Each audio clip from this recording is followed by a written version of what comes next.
자, 뭐 우리가 교회사를 배우니까 이제 이 부분 또 이야기할 수밖에 없겠죠. 자, 우리 목차를 봅니다. 목차를 보면 오늘 루터 전까지 오늘 우리가 가야 될 것 같은데요. 지난 시간에 에라스무스 우리가 봤던 거 기억나시죠? 네, 에라스무스를 보았고, 그 다음에 2, 3에 나오는 이제 스콜라주의, 그죠? 네. 리미니의 그레고리, 가브리엘의 피엘, 이 사람들의 신학 사상. 그래서 우리가 지난 시간에 결론 내린 것이 뭐냐면, 루터가 뭐, 예를 들어 자기가 직접 뭐 받아들이는 것이 아니라, 루터가 속했던 그 수도회가 바로 스콜라주의의 현구도에 속하여 있는 사상, 그 사상을 접하는 계기가 되어진 거예요, 이거죠. 이제 그런 속에서 그는 이제 하나님의 은혜에 관하여 어거스틴의 신학 사상을 그는 받아들이게 되면서 이제 고민에 빠지게 되었다라고 하는 이야기입니다. 그리고 또 지난 시간에 이제 에라스무스 이야기를 하면서 우신예산이라는 책을 꼭 한 번쯤은 읽어보셔야 됩니다.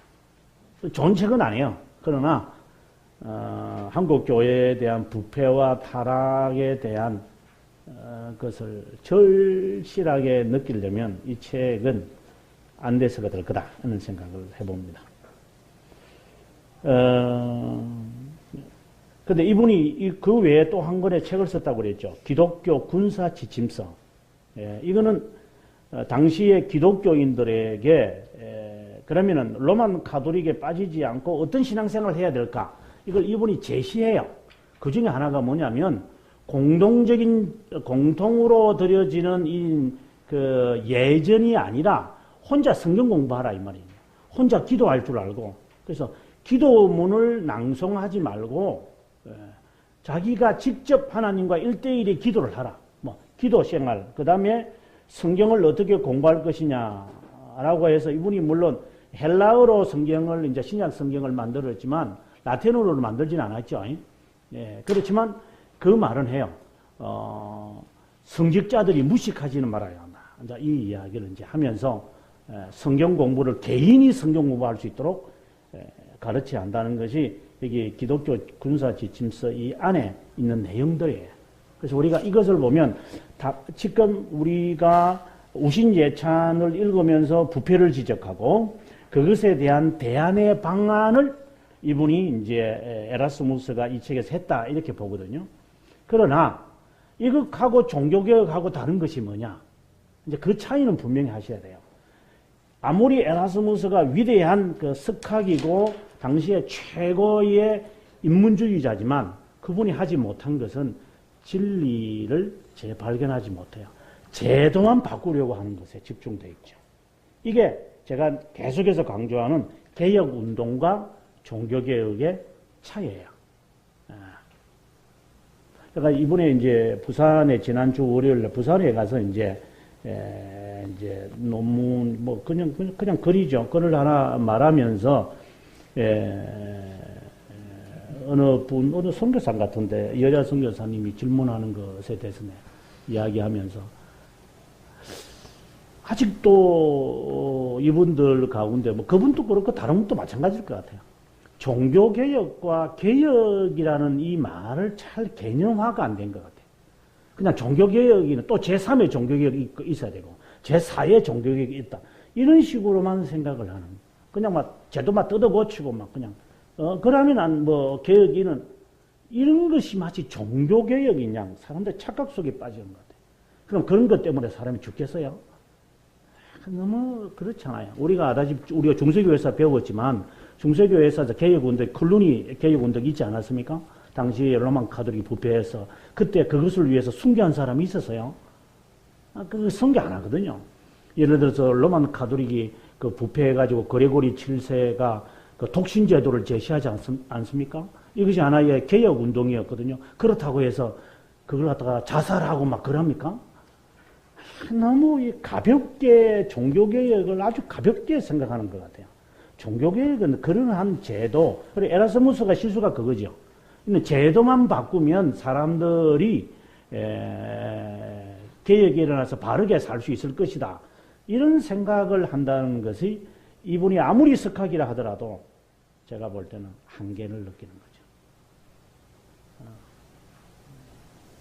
거죠. 아무튼 우리가 종교개혁 전에 있는 이야기들을 계속해서 하게 되어지는데 16페이지 가서 토마스 모 우리가 한번 당시에 영국의 토마스 모 이분이 쓴 최고의 책 가운데 하나가 우리가 아다시피 유토피아라고 하는 그 사진 그 밑에 보면 유토피아가 있는데 이때 유토피아와 같은 이런 사상을 사람들이 가지게 되는 이유가 있어요.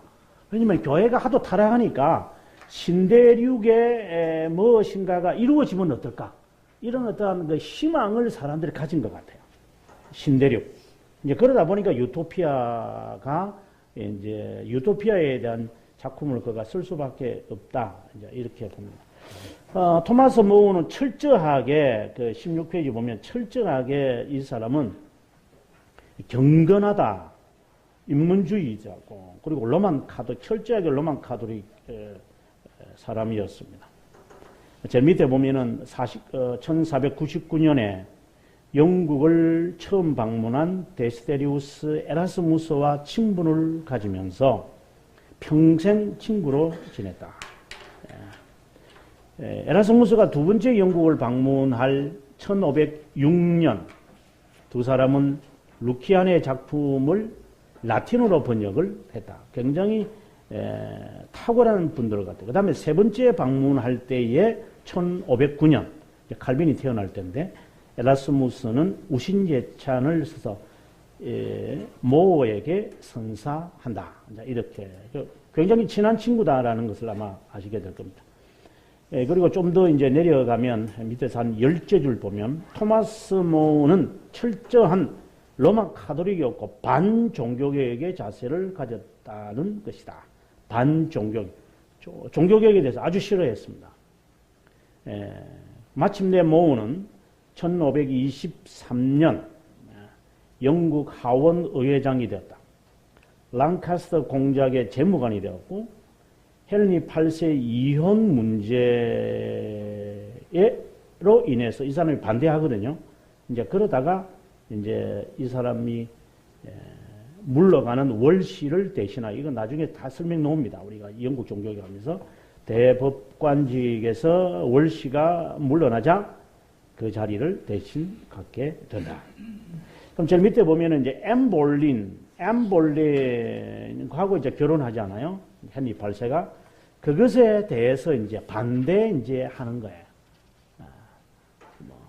이혼 문제까지는 뭐 어쩔 수는 없지만 결혼하고 로만 카톨릭하고 결렬한다. 이 부분을 반대하다가 결국은 이제 헨리 8세의 음모에 의해서 결국은 참수형을 당해서 죽게 됩니다.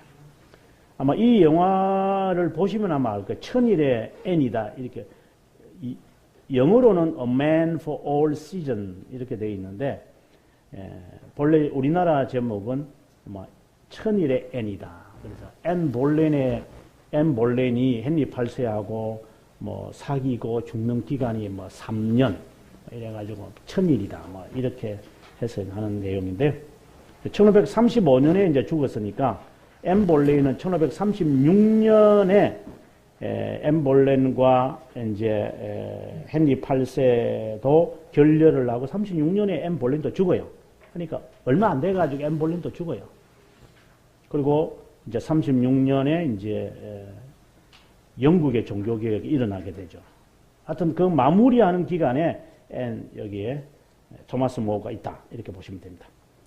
18페이지에 그 밑에 이제 데 옵티모 이래서 이제 유토피아에 대한 이제 이야기를 잠깐 제가 이야기를 합니다.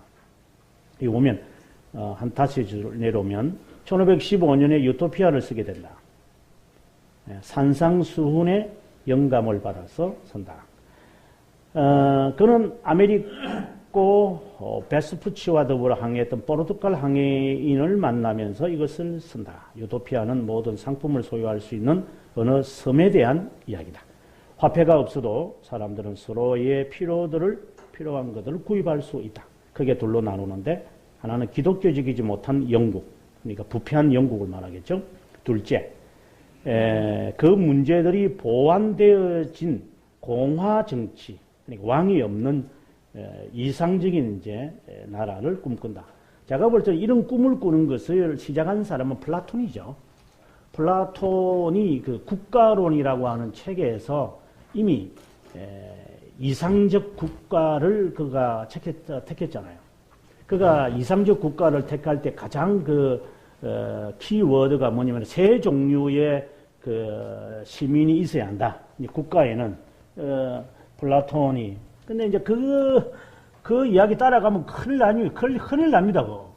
이해는 동성연애자이기 때문에 골치 아픈 애입니다, 이게. 뭐 사람들은 플라톤이 뭐 똑똑하다. 저는 뭐 말만 잘하고 똑똑하면 뭐 하는가 하는 생각이 들죠. 이 사람은 그 누구야? 그 아동들하고 이렇게 늘 즐기고 이런 애예요, 이게요. 그런데 사상은 훌륭하지만 뭐 사상하고 사람을 봐야 되는데 사람들은 사람을 보지 않잖아요. 그래서 그냥 뭐 잘났으면 그냥 그거로 평가하니까. 그러나 플라톤은 그런 생각을 아주 잘못한 사람이죠. 우리가 분명히 알고 들어가야 될 것 같아요. 자, 아무튼 그가 꿈꿨던 그 리퍼블릭이라고 하는 것에 보면 여기에는 이미 평민들이 있죠. 평민들이 있고 여기는 전사가 있어요. 전사자들. 여기에 이제 철인이 있죠. 철인은 아주 소수라는 거예요. 소수가 이 전사들을 사용을 해요. 이 전사들은 마치 드라이버와 같아요. 드라이버. 드라이버라는 그 사람들은 뭐냐면 그냥 워리어라는 개념이 아니고 드라이버. 우리가 솔직히 그렇잖아요. 교회의 그 지도자들이 성도들을 이렇게 악용을 할 때 보면은 저 사람은 일하는 것을 좋아한다면 그거 일하는 것을 이용을 해가지고 내가 성취하고 싶은 것을 이 사람을 통해서 성취하잖아요. 그게 바로 드라이버라는 사람들이거든요. 이 드라이버라고 하는 사람들은 행동을 하는 사람들이에요. 그래서 이 철인이 말을 딱 던지면 드라이버는 바로 행동으로 바로 옮기는 거예요. 그래서 철인에게는 그런 사람들이 필요하잖아요. 이게 이제 사회가 구성하는데 도움이 되니까. 이런 아이디어가 이게 플라톤에서 나오는 거거든요, 이게. 그래서 기독교 지도자로는 이런 것은 아니잖아요. 근데 이런 것을 이용하는 사람들이 있어요. 그러니까 평민들은 뭐냐? 평민들은 배만 불리면 돼요, 이 사람들은. 이 사람들은 진리에 대한 관심도 없고 아무것도 관심 없어. 그냥 막 잘 먹으면 돼요. 그러니까 일반 교회 성도들은 뭐 진리에 대해서 관심 없어. 그냥 교회 와가지고 그냥 즐거우면 되고 내 스트레스 받는 거 교회 와서 해결하면 되고 이런 사람들이에요. 이런 이상 국가를 갖고 교회의 지도자가 되는 사람들이 있을 수 있죠. 우리가 보면 그래요. 되게 제가 볼 때는 대형 교회의 목사들은 거의 100%라고 저는 보죠. 왜? 이 사람들하고 철인하고는 아무 관계도 없어요. 왜? 철인들은 얘들한테 그냥 동전 하나 달랑 던져주면 이 평민들은 그거를 그냥 만족하니까 그냥 예를 들어서 목사님이 집사님하고 손 한번 악수해주면 막 그거로 오늘 목사님하고 악수 그냥 이거를 즐기는 거예요. 얘가. 그걸 또 이 사람들은 또 즐기잖아요. 이게 카리스마거든요. 이게 카리스마. 자신들은 카리스마를 갖고 있다고 생각을 하는 거죠. 언제든지 마음대로 죽을 수도 있어요. 언제든지 없을 수도 있어요. 그러니까 인격체로 보는 것이 아니라 하나의 나의 도구다. 이게 도구는 여기가 도구죠. 이 사람들은 그냥 하나 먹이 그냥. 그러니까 언제든지 내가 닭을 잡아서 먹는 것처럼 실컷 줘가지고 살이 퍼둥퍼둥 찌면 딱 돼가지고 딱 오늘 우리 사이에 왔으니까 오늘 니 한번 시험장 한번 해라. 모가지 비틀어가지고 죽이. 똑같은 거예요. 이런 식으로 살아가는 거죠. 이게 이상국가죠, 이게요. 물론 더 깊은 의미가 있겠지만 제가 읽고 난 다음에 결론을 지은 거 이거밖에 없는 것 같아요. 그러니까 이 극소수가 이 세상을 다 지배한다. 예. 이 사람들은 아주 무식한 사람들이다. 이 사람들은 아주 까보는 사람들이다. 그래서 이 지도자는 이 사람들을 어떻게 잘 이용을 해서 이 사람들이 문제가 일어나지 않도록 해야 한다. 이게 예, 지금까지 내려오는 2000년 이상 내려오는 사람 지도자들이 갖고 있는 마키아벨리도 마찬가지야. 똑같은 인간이야. 마키아벨리도. 이런 것을 생각을 하고 있잖아요. 그러니까 이게 교회에 들어오는 거예요, 이제. 교회에 들어와서 뭐 성도들은 막 그냥 뭐 내 설교 듣고 그냥 만족하면 되지. 뭘 그건 뭐 성도들이 막 뭐 안 하 그냥 막 그냥 오면 겉에서 그냥 헌금이나 내고 그냥 교회 오고 가고 아무런 관심이 없어요. 이 철인들의 이 밑에. 관심 있을 수 있겠어요? 관심 없죠. 근데 이 사람들은 또 그런데 또 관심도 없어요. 주면 되니까. 뭐 배만 부르면 되니까. 자, 이런 것을 사람들은 이제 꿈을 꿔요. 그것이 지금 여기에 나오는 유토피아의 꿈을 꾸는 거예요. 이거는 이제 조금이라도 정치하고 조금이라도 이 지도력을 갖거나 사회에 대한 부조리를 생각하면 다 있는 생각을 해요. 이거 다. 그 이상이 다 여기서 나오는 거예요. 정말 답답한 인간들이죠. 그래서 19페이지 이제 가서 두 번째 패러그래프. 본성상 인간이 악하다고 평가하는 마키아벨리와는 달리 인간의 본성이 본래 선하다고 봤다. 사회악의 기원인 하나님 안에 있는 것이 아니라 원죄 안에 있다고 주장한다. 모호는 사람에 의해 만들어진 사회 구조 안에 악이 존재한다고 설명한다. 하나님 보시기에 선한 도시를 지상에 건축하기를 그는 원했다.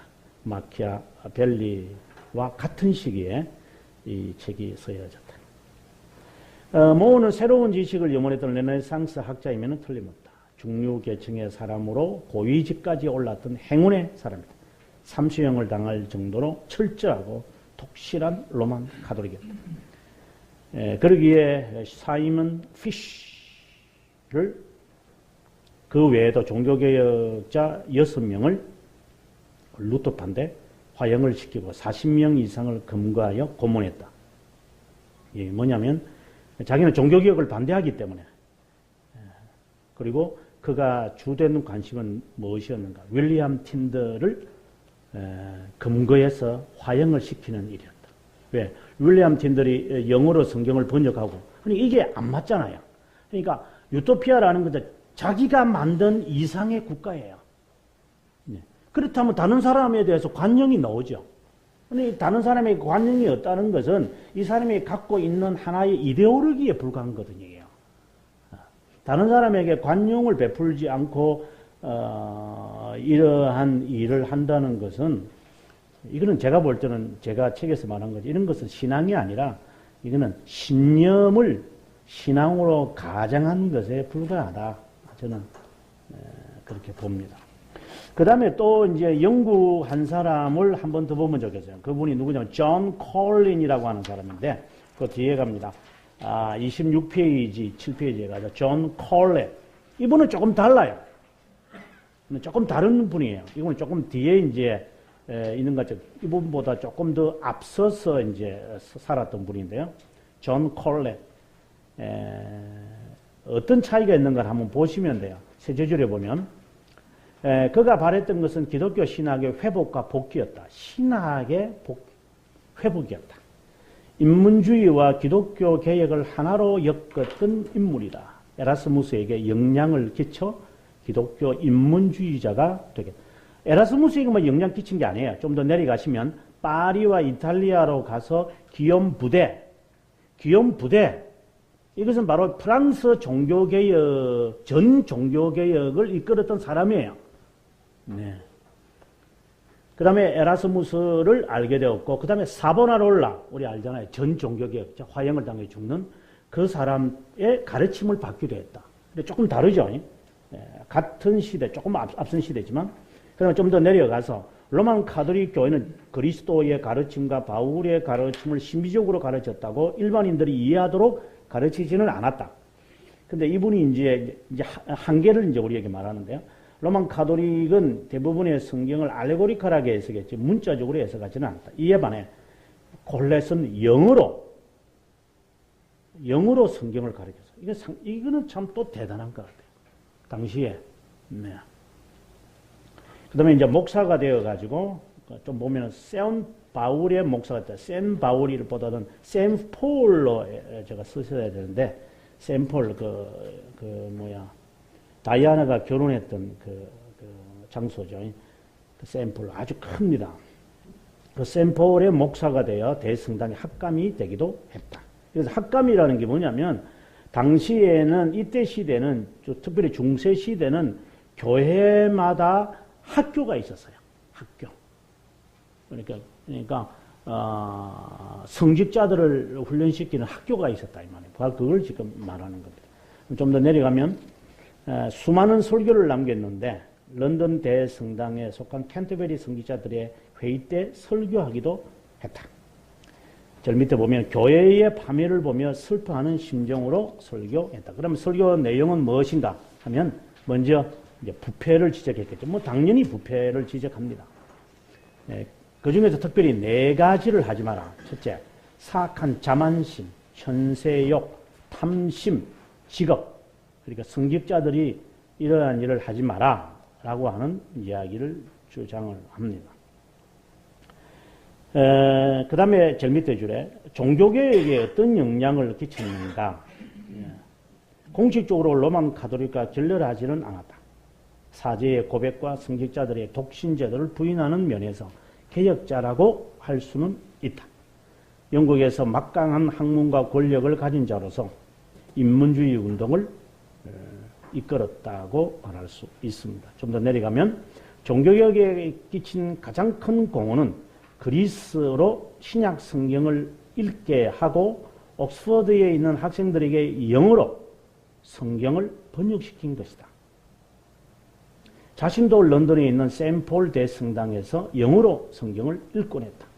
정말 당시 영국인들은 자국으로 하나님의 말씀을 읽기 원했었다. 약 2만 명의 사람들이 그의 설교를 듣기 위해서 몰려왔다. 뭐 대단한 거죠. 2만 명이면 지금 뭐 2만 명이라도 뭐 엄청난 수인데 이때 당시에 2만 명이 몰려와서 설교를 들었다면 가히 어느 정도의 영향력이 있다는 것은 우리가 상상이 되는가 모르겠어요.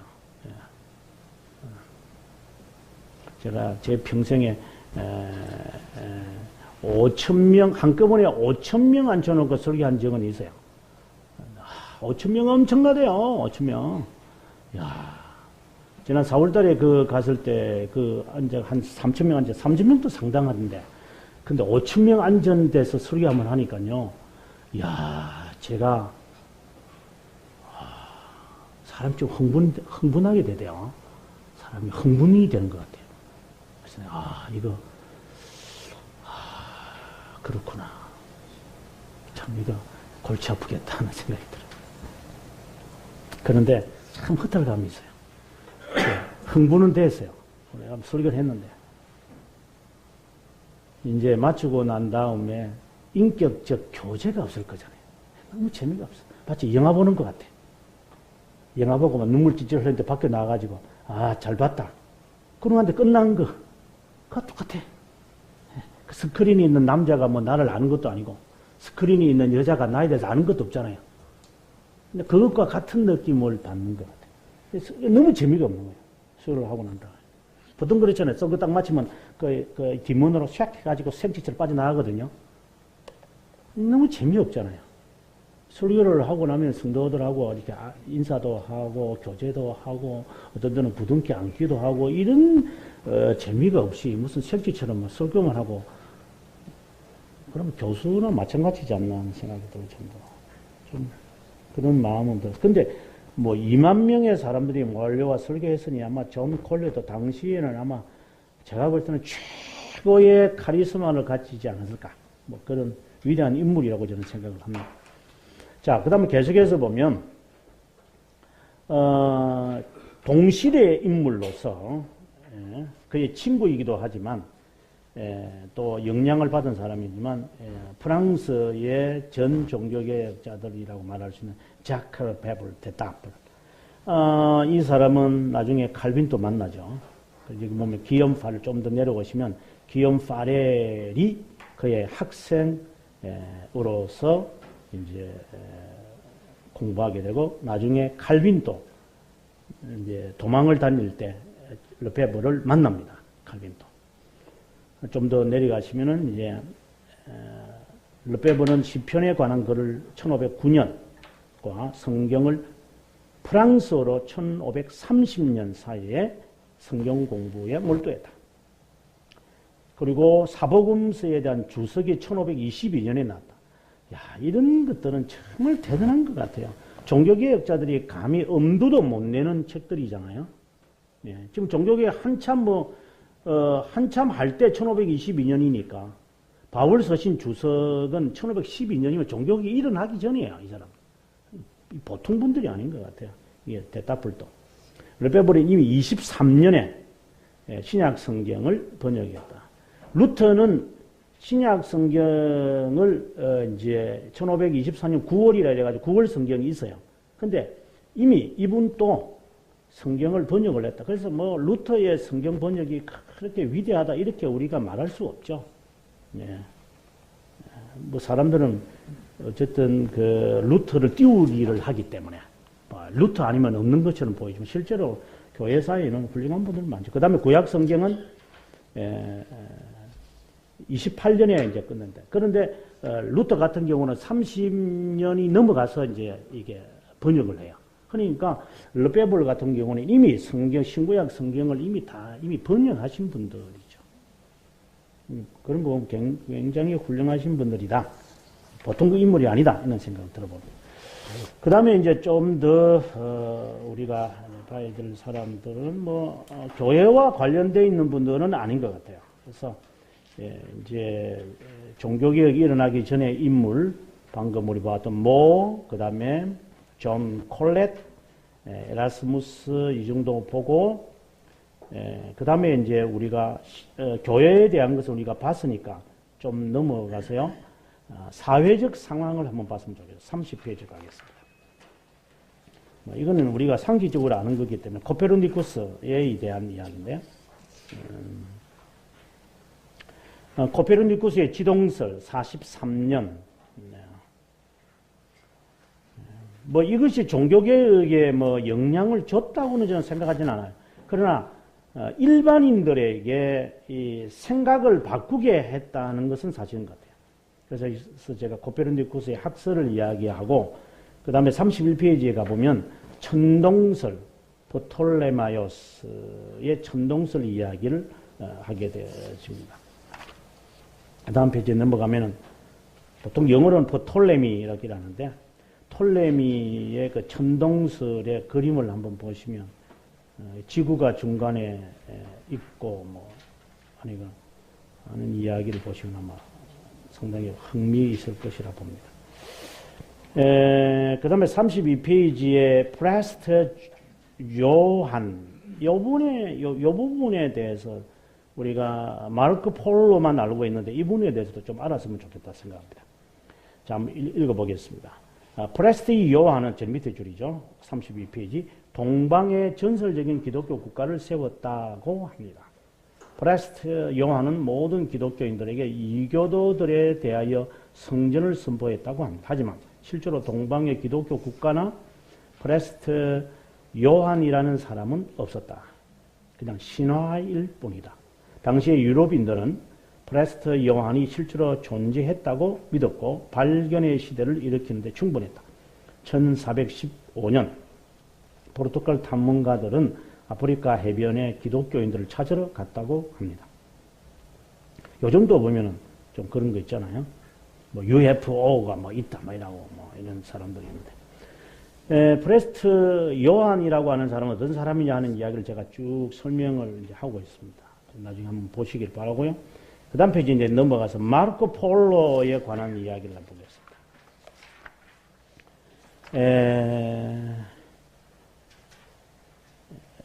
마르코 폴로에 대해서 마르코 폴로는 여기 보면 35페이지에 보시면은 1254년에서 1324년 상당히 오래 전에 이 사람이 살았던 것 같아요. 여기 보시면은 참 흥미인데 기나긴 여행에서 마르코 폴로는 안경, 아이스크림, 스파게티, 아시아의 여러 물품들을 보았다. 그가 돌아왔을 때 아무도 아시아의 보화들과 문화에 대한 이야기를 믿으려 하지 않았다. 그래서 마르코 폴로는 자신이 동양에서 가져온 물품들을 보여줬다. 그러자 많은 사람들은 그의 이야기를 듣고 동양에 대한 열망을 더욱 가지게 되었다. 그의 이야기에 따르면 인도에 이르렀을 때 한국에는 인도 모든 지역에서 온 상인들이 향로, 약들을 팔고 있었다고 한다. 그만큼 향로들은 당시에 가치 있는 물건이었다. 당시에 약 250 종류의 향료들이 있었는데 포르투갈 사람들은 16세기 말까지 극동의 향료 무역을 독점했다. 그러나 유럽인들은 새로운 세계에 대한 열망으로만 단순히 동양으로 향했던 것은 아니고 단순히 향로만을 가지기 위해 동양으로 향했던 것은 아니다. 왜 그럴까요? 유토피아를 쫓아가는 거죠. 저는 저희 나라의 선교에 대해서 많은 것은 정말 좋은 것이지만 선교를 하는 사람들 가운데 우리가 지금 최근에 비판을 받는 사람 가운데 최바울이라고 하는 사람들, 이런 사람들은 제가 볼 때는 이렇게 프레스트 요한처럼 정말 하나님의 복음을 선포하려고 하는 것에 관심이 있는 것인가? 아니면은 자기가 판단되어진 복음의 이 흐름에 사람들을 뛰어넘는 것인가? 그래서 젊은 사람들이 선교 운동에 뛰어드는 그런 것이 훨씬 많지 않는가? 이런 것이죠. 그래서 정말 선교에 헌신되어 있는 분들을 오해시킬 수 있는 그런 부분들. 그래서 선교의 이 열정은 대단히 중요하지만 사람들에게 유토피아적인 그런 열정이 있다면 이 나라에서 전도를 하고 다니죠. 근데 밖에서는 전도할 수 있어도 여기 오면 또 전도하기 어렵대요. 예수님도 그렇다고. 나는 그 말은 맞기는 맞지만 그렇다고 뭐 선교를 그만둬야 할 일은 아니지만 나름대로의 유토피아만을 갖고 가는 사람들이 있지 않을까. 저는 그 생각이 있죠. 그래서 뭐 그런 분별을 못 하겠어요. 조심스럽게 이야기하는 거예요. 그래서 이때 당시에 유럽인들이 새로운 세계, 즉 신대륙에 대한 관심을 가졌던 것은 단순히 상업만이 아니라 유토피아를 쫓아가는 경우도 있다. 뭐 이런 이야기를 하고 싶어요. 여기에 영화 하나 제가 포스트했는데 이 영화를 본 분들이 있어요. 김군선이 보셨죠? 재밌게 봐요. 빰빰빰빰 하면서 이제 음악 나오는데. 안혜영 씨는 이 영화 보셨어요? 네. bonanza 모르시군요. 너무너무 재밌는 건데. 제가 왜 이 bonanza를 했느냐면, 그런 이유가 있어요. 이 bonanza라는 뜻이 뭐냐. 나는 이 bonanza 뜻도 모르고 저는 봤어요, 어릴 때. 알고 보니까 이 bonanza라는 게 그 밑에 보세요. 번영이라는 것이고, 은광을 찾아서 여기저기 사람들이 몰려오는 이야기. 거기에서 이제 벌어지는 이제 이야기인 것 같아요. 여기 이제 삼형제가 아버지와 함께 이제 겪는 수많은 이야기들을 이제 연속으로 계속해서 이제 시리즈로 이제 보여주는 아주 이 당시에 대단했죠. 여기 보시면 59년에서 73년까지 했으니까. 그죠? 이 보통인 거 아니에요. 15년, 8년을 여러분 이 연속극을 했다면 우리나라 뭐 기껏 해가지고 뭐 몇 년 했다고 뭐 선전해요. 그죠? 이건 그런 게 아니에요. 10년이 지나고 15년, 8년이 될 정도고 그래서 저는 딱 이게 눈 뜨고 에이펙케인에서 보난자 딱 보이는 거예요. 이럴 때 보난자. 그게 아주 흥미있는 것 같아요. 그런데 지금 보니까 참 재미없대요. 지금 재미가 없어. 그때는 그래 재밌었는데. 그때는 제가 고등학교 때는 무슨 시리즈가 그때 유행을 했더냐면 600만 불짜리 사나이라는 게 영화가 있었어요. 예, 그거 보셨어요? 예. 예. 근데 지금 보니까 하나 재미없어. 근데 그때는 그냥 뭐 월요일 날 KBS 뉴스 딱 마치면 막 그거 본다고 전부 다 온 사람들이 그냥 앉아가지고 600만 불짜리 사나이 보다. 근데 지금은 너무 재미없어. 그때 이것도 마찬가지였거든요. 그때 당시에 이게 미국에서 바로 수입 들어와서 번역해서 나올 때 막 사람들이 참 집중해가지고 보고 이랬는데 왜 재밌었는지는 모르겠어요. 지금 와서 생각을 해볼 때, 이 사람들도 꿈과 어떤 유토피아를 가지고 이 사람들이 동부에서 서부로 갔다. 이제 그런 이야기를 하고 싶어서 했던 거고요. 그 다음에 이제 37페이지에 이제 나오는 이야기, 이제 좀 세상의 변화, 사람들의 의식의 변화, 그죠? 의식의 변화. 그래서 가격혁명, 그 이야기도 제가 하고요. 그 다음에 음식의 변화. 지금 저희 나라가 마찬가지인 거 아니겠어요? 지금 저희 나라가 쌀이 모자란다고 그러는데, 이게 이제 음식의 변화. 그래서 항상 보면은 이 사회가 변혁이 일어나면 이 가격혁명이 바꾸어지죠. 네. 가격혁명이 되고, 그 다음에 나타나는 것은 이제 음식 문화가 달라진다. 이제 그러다 보면 이게 이제 바뀔 때까지 다 간 거예요. 이제 음식 문화가 이제 바뀌고 나면 그때부터는 바뀌어지는 거 하나밖에 없어요. 이제 사상이 바뀌기 시작해요. 그다음부터. 그래서 지금 10대 애들은 짜장면보다도 피자. 이 벌써 개념이 다르죠. 그러니까 애들이 벌써, 이전의 짜장면 시대와는 다른 사상을 갖고 있겠죠. 이걸 우리가 알아야 돼요. 이 사상이 변하기 때문에. 자, 마르코 폴로, 다시 한번 여기 보는데, 어떻게 마르코 폴로가 그럼 동방으로 가게 되어졌는가? 보면, 14살 때까지는 베네치아에서 살았다. 부친은 동양을 여행했는데, 1265년에 쿠블라이 칸이 몽골 제국의 수도 까이뺑에 도착했다. 1269년에 칸은 100명의 선교사를 몽골 제국으로 보내달라고 로마 교황에게 요청했다. 근데 보내지 않죠. 아무튼 부친은 베네치아로 돌아오고 그의 모친이 죽고 부친과 함께 동양을 이제 여행을 떠납니다. 이게 39페이지 그 지도를 보시면 아마 아실 겁니다. 마르코 폴로는 수년 동안 몽골 제국을 위해 봉사했고 어느 때는 사절단의 역할까지 수행했다. 1292년 그러니까 20년 후에 이제 그가 그 제국을 떠났을 때 공주 14척의 배 600명의 선원들과 함께 남부 중국을 출발하여 인도네시아를 지나 스리랑카 그리고 페르시아 걸프 그리고 유럽. 돌아올 때는 18명만 남았다. 근데 뭐 출발할 때 뭐 그렇게 출발했는지 안 했는지 우리가 어떻게 알아요? 뭐 그건 모르는 거고. 뭐 본 사람은 지밖에 없는데 뭐. 그러니 그건 모르죠. 어쨌든 사람은 자기가 이렇게 그렇게 잴 수 있으니까. 아무튼 베네치아로 돌아온 마르코 폴로는 이탈리아의 제노아 왕국의 전쟁에 참여하여 98년에 포로가 되고 포로 생활하는 가운데 마르코 폴로는 자신의 여행 이야기를 사람들에게 들려주었고 마침내 마르코 폴로의 여행담 또는 여행기가 프랑스어로 출판되었다. 이 책의 영향력은 대단했다. 수천 권이 인쇄되었다.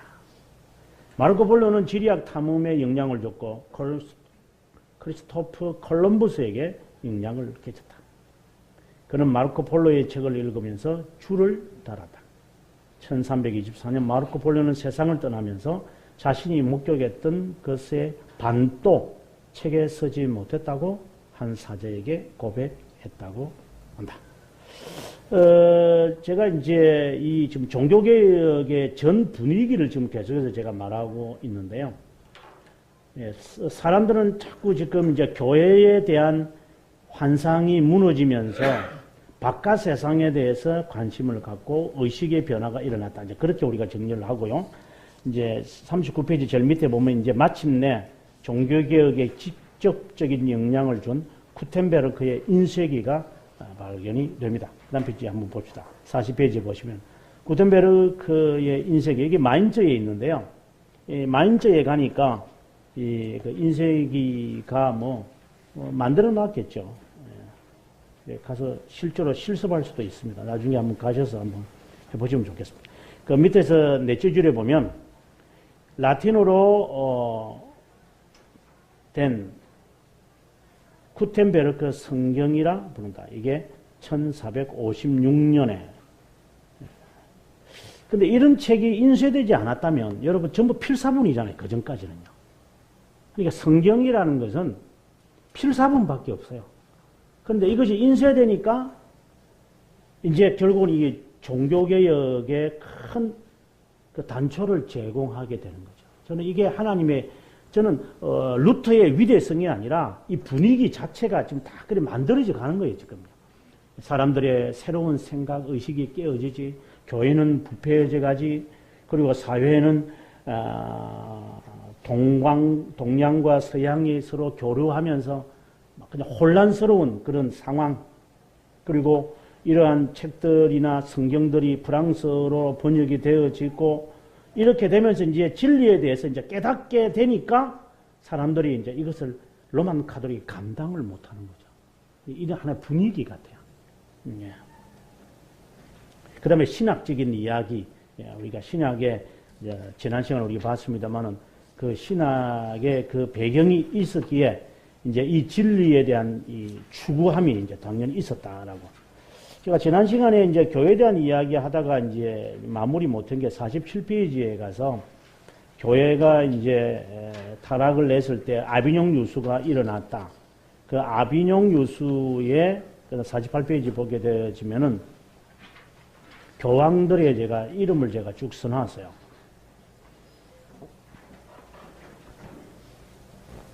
그리고리오 11세가 여러분 돌아오는 거잖아요. 그리고 난 다음에 교황이 2명이 생겼죠. 로마청, 그 다음에 아비뇽청. 그리고 쭉 내려가다가 종교회의가 있게 된, 이때 종교회의가 피사의 종교회의가 되는데, 피사 종교회의를 통해서 교황이 또, 저는 이거 딱 보니까, 우리 학교 상황과 똑같은 것 같아요. 지금 우리 학교 총장님 2분이거든요. 그렇잖아요. 예. 운영회의에서 뽑으신 총장님, 재단회의에서 뽑으신 총장님. 또 한 명 있어야 되는데. 그냥 종교개혁이 일어나는데. 아직 아닌 것 같아요. 아무튼 그냥 우스갯소리로 나오는데. 네. 그래서 교황청에서 뽑은 교황. 그 다음에 프랑스 사람들이 뽑은 이제 아비뇽의 교황. 그 다음에 종교회의를 했다. 해서 뽑은 사람이 바로 또 알렉산드로 5세. 이래가지고 이제 3명이 존재하게 되어졌다. 그럼 이것을 이제 해결해야 되니까 그의 해결이 뭐냐? 종교회의 운동이었다. 지난 시간에 제가 자세하게 아마 중세교사 말기에서 했죠. 49페이지가 보면 종교회의 운동이 있었다. 이렇게 해서 제가 마무리를 했고요. 그 다음에 이제 교황들의 이야기 쭉 이야기하다가 가장 사악한 교황이라면 55페이지에, 정말 교황들의 이야기를 말 안 해야 될 것 같아요.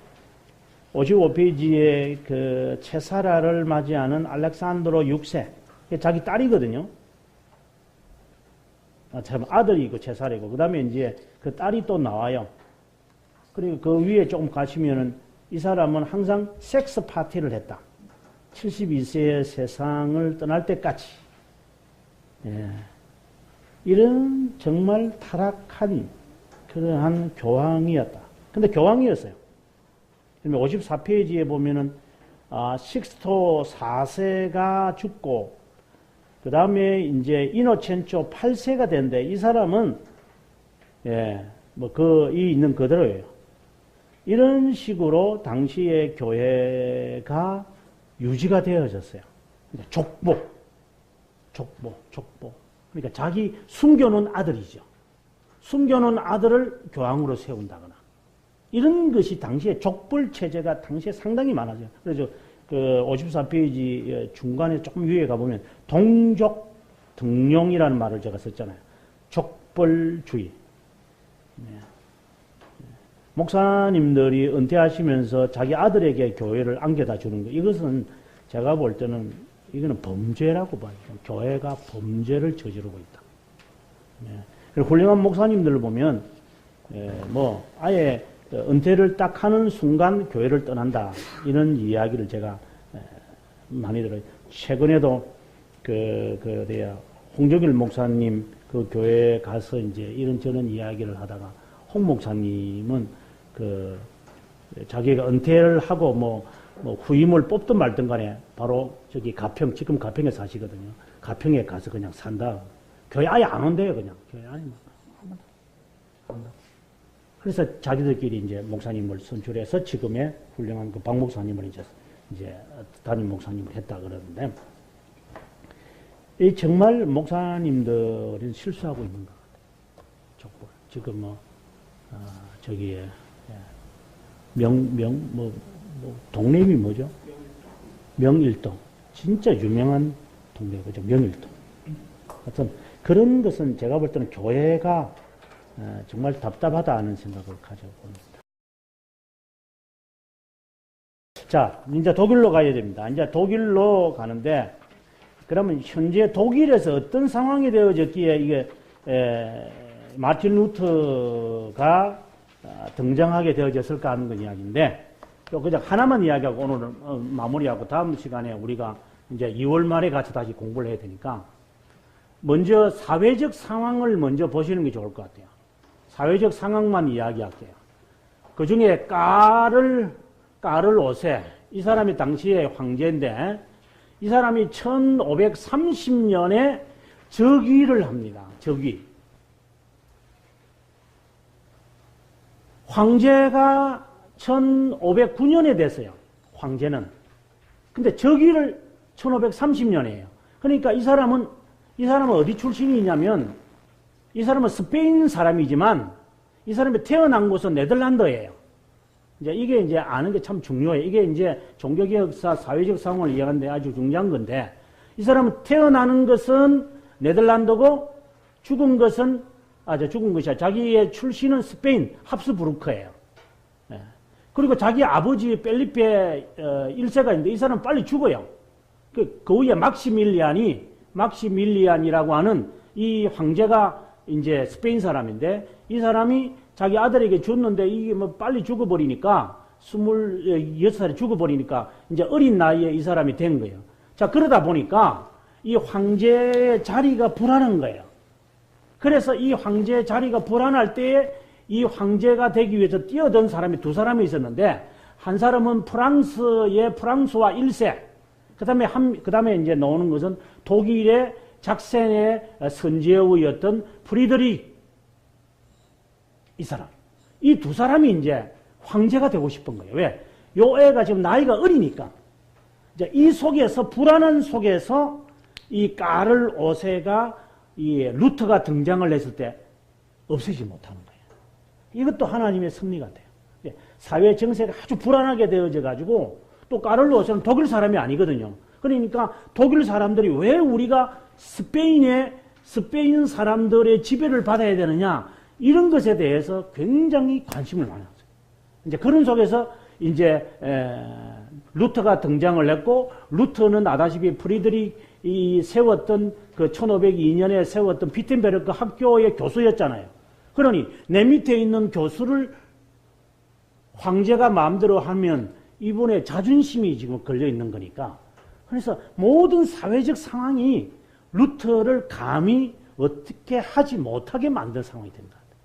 이런 속에서 이제 하나님은 마치 그 루터를 통해서 진리를 발견하게 하셨고, 그 진리를 재발견한 그것을 사람들에게 알릴 수 있는 이 기회가 충분히 딱 이제 하나님께서 이게 만들어 가신 것 같아요. 아까 말했다 사회적 상황이 뭐 되어지고, 또 그가 속했던 아우구스투스 수도원에서의 그 삶, 그리고 이제 구텐베르크 인쇄기가 만들어지는 이런 속에서 또 사회가 이제 당시에 독일의 형편이 이렇고, 이제 이분이 이제 등장을 하는 것 같아요. 딱 제가 볼 때 상황이 만들어가지, 저는 루터의 뭐 위대성이 있다, 저는 그렇게는 보진 않아요. 제가 계속해서 하는 말이지만, 상황이 루터를 하나님께서 사용하시는 때가 이른 것이다. 그래서 루터가 등장하게 돼요. 우리가 봤지만 뭐 루터가 뭐 성경 번역한 사람 이거 아니잖아요. 이미 성경을 번역한 사람들이 다 있어. 제가 왈도파 이야기도 했지만 성경 번역한 사람도 이미 있었어요. 성경 번역 그렇게 중요한 것도 아니고요, 실제로. 근데 이것이 이제 상황이 딱 그렇게 돼버리니까 이제는 더 이상 물러날 수 없는 이제 그런 때가 되지 않았나 하는 것이 1517년인데 그거에 대해서는 다음 우리가 2월 말부터 이제 종교 역사를 하면서 이제 보도록 하고 이거 하나만큼은 여러분께 쭉 기억을 하시고